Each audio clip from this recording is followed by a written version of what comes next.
that do exist in this game. I would say the one that I've made can possibly keep up. Today's topic is about an exotic I might have replaced, mainly because there is a previous video I made talking about the chameleon, turmoil, those two that seems to mesh well. But this one is a little better. This build sort of one-upped everything that I have made in the past couple weeks. The template is very simple. Here it is.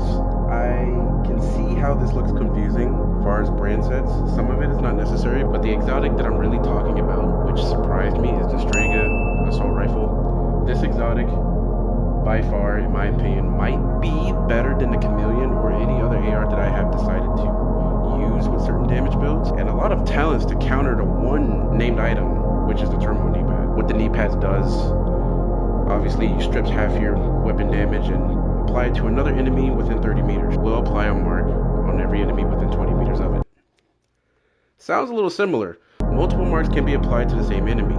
The max is 5, so 5 stacks every single kill, but it disappears within 10 seconds. After the last one has been applied, deal 15% amplified damage per mark to marked enemy. I think you know exactly where this is going. This exotic, along with turmoil knee pads, are like best friends. So I'm getting more damage, hence having my damage stripped away from my build. I have unstoppable force in my backpack, which explains a lot, along with overdogs, which amplifies my weapon damage by 30%. And last but not least, the brand says that I'm using to increase the base damage of itself, Fenris, two-piece yaw. That's really it. I know this is optional, having two-piece yaw. It doesn't really do anything. The hazard protection is sort of unnecessary, but I'd rather go with this instead of using glass cannon, which was receiving 60% extra damage, or just 50, whichever it is. I don't think that's really a good idea. It's bad enough my survivability with this build is the only thing that is lacking.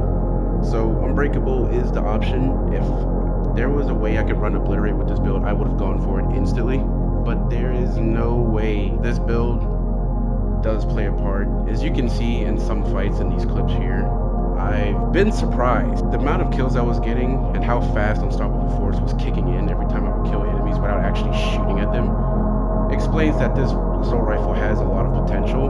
When this gun came out, it had a lot of bugs. It wasn't working properly, but I figured out that it might be some use in the future. And I'm so glad I actually thought about this build. This is a combination I would recommend to anybody who doesn't like gear set, want to run the popular damage builds that do exist in Division 2. This one I would highly recommend. Yes, overdogs, I am sort of not a fan, only because there is no UI indicator of or any logo that tells you what it does. You are getting the damage, but you don't actually know if you're getting it. So you just have to guess what enemy you're killing.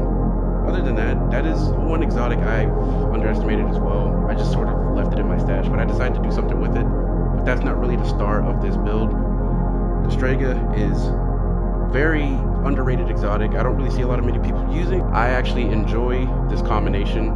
If you have any constructive ideas of ways I can make this better, please leave a comment. I'm gonna be honest, this two-piece yaw is really bugging me. Turn on post notifications, and I will see you guys in another video.